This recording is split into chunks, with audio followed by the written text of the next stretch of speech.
Hey, what's going on, guys? And today I wanted to do a video review for the EVGA 850 G5 Supernova power supply.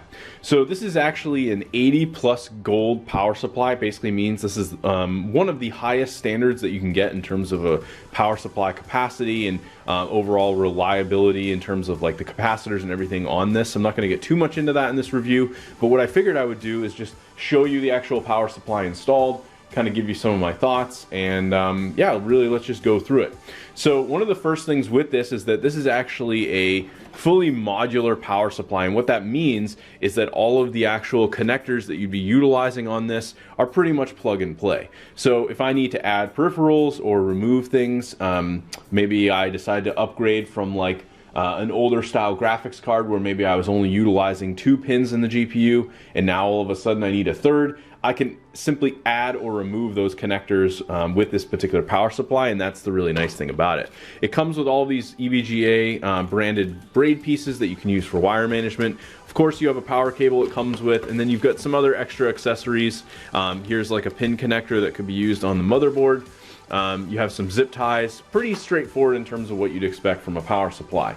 Now I'm going to jump over here. This is a full tower case that I have set up, and basically I've managed to set this up in such a way where I'm not really utilizing a whole ton of wires. I tried to clean this up the best I could, and I actually added a third-party wiring kit to this to kind of match my white theme build.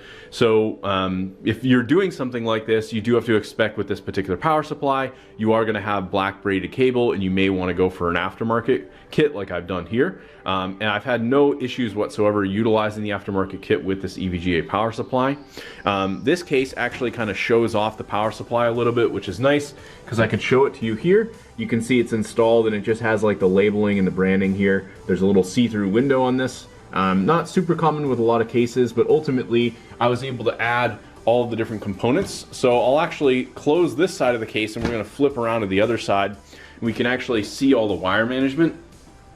I'm still working on my RGB here. I'm having some issues with that, which is why those aren't lighting up. But yeah, basically if we come back here, you can see it's a little bit of a crazy mess, but ultimately all of the plugs in the back of this particular power supply can be customized and removed based on what I need. Everything is very clearly labeled, so it's a little bit tough to see, but basically going from the left, you have CPU, the PSU, and then you have your CPU as well as your SATA and any peripheral ports. I was able to connect all of these separate SATA connectors. I have 2 SATA drives, and then I also have 2 platter drives down here, so I'm basically able to utilize all the peripheral cables to keep those connected.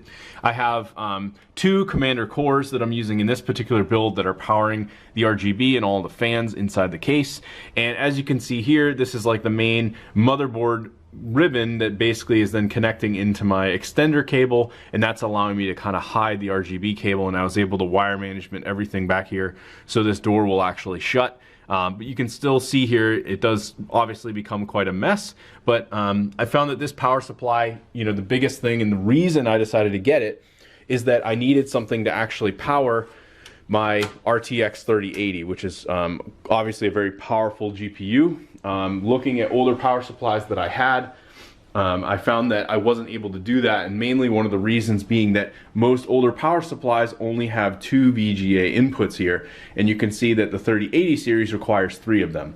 So if you are in the market for someone that, you know, you're trying to get one of these 3000 series or maybe even a newer Radeon card, you are going to require a power supply that will have 3 of those pins. And I believe NVIDIA recommends it, I want to say at least a 750 or even an 800 watt power supply.